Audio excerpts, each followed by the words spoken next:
These are the two most interesting kids I know. And at ages 3 and 4, they already know how to pull up their favorite videos, navigate online curriculum, and even navigate virtual 3D environments. This, on the other hand, was me. I was lucky to navigate my neighborhood. I was a little bit awkward, and I was often very nervous. But I was a very snappy dresser.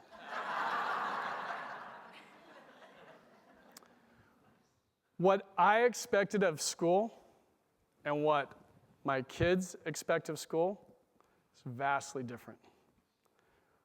But schools have not fundamentally changed the way they deliver instruction since I was this kid. Now, I know you're saying we have standards. We have lots of standards, improved standards, digitally enhanced standards, next generation standards. We have standards for how to write standards. It's true. So expectations have never been higher. And we are all here, and we are all interested in understanding how to get to those expectations. And this is part of what I do. I'm a part of a group that comes in and tries to figure out how. And if we look at classrooms, we see a fundamental design flaw. We see a classic design with a teacher, an audience, and some kind of curriculum, some kind of stimulation, some kind of content. Maybe some very improved, exciting standards. And ultimately, this is a closed system. I mean, when I was a first-year teacher, I was taught to write an engaging lesson plan. I was taught to have differentiated instruction. I was taught to have strategies for my English learners.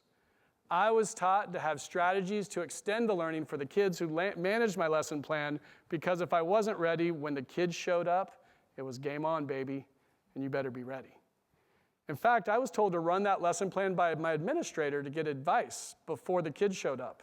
And if I had time, I should run that lesson plan by my colleagues to get feedback so that by the time the kids had shown up, this lesson plan was really well cooked. Then the kids would show up. And I think you know what would happen to that lesson plan.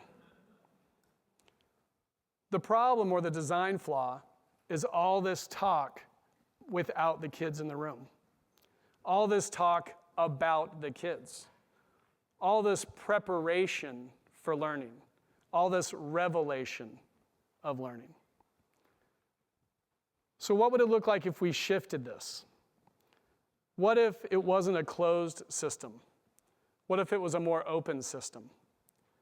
What if the teacher and student partnered and took those standards and translated them into terms the kids could understand? Because you know, all those standards don't actually help a third grader better understand what is expected of being a third grader. It's adults talking to adults. But if the teacher were to work with that student and say, this is what it means, this is what we're shooting for, who can help you? What are some other students? What are some websites? What are some tools? Who are some other teachers? Could we partner with somebody outside of this room who could be useful to you? So who's actually doing this? We see examples of schools. We see Narenka Elementary School with a success project where students identify something they're passionate about and create a dream team. Mentors, people outside of that school, whether they're in the community, celebrities, other students, alumni, other teachers, people in the real world that they can connect with and get advice and ideas from. We see Hicks Canyon Elementary, where tech experts, elementary students, are charged with becoming technological experts. And their job is to find the most impactful app, the most exciting website, and to deliver that to the kids in the school. So they have to go out and talk to software developers. They have to learn about e-waste recycling. They have to create their own digital portfolio to be supportive in the classroom to teachers and students. They have to create their own network of learning.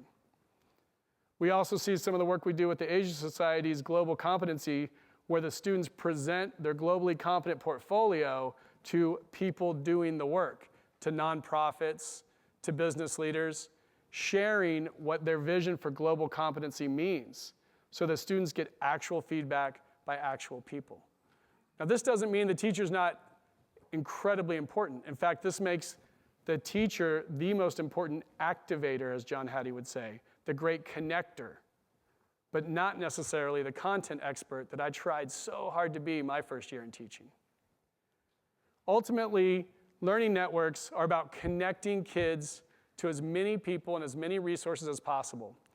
And so when you say, who's out there really doing this?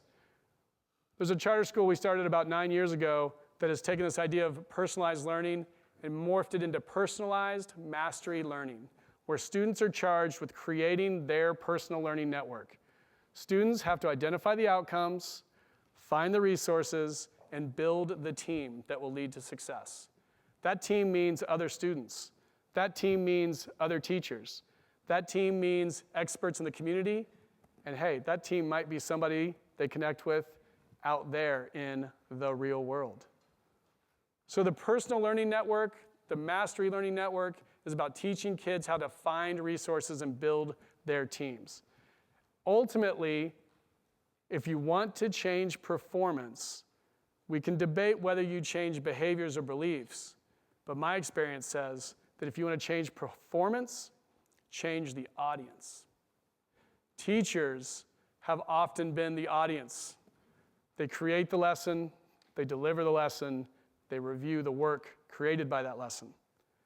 But if we were to change the audience, like having kids put on a TED Talk, it might change the performance and put the teacher in the advocacy role as the activator, facilitator, and empowerer that a teacher is. We have systems where parents are proud of their kids as honor roll students. Why not systems where parents are proud to join the learning networks? So if this is interesting to you, there are 3 things you can do. 1, take this idea back to your school. 2, start the learning network. 2 people as a meeting, 3 people as a network. 3, invite 1 more person to join that learning network. Every school that you touch can have their own learning network. And when those learning networks join together, we have empowerment and we have access for all students. And we no longer have to fight zip code expectations, which we all fight. These are the 2 most interesting kids I know.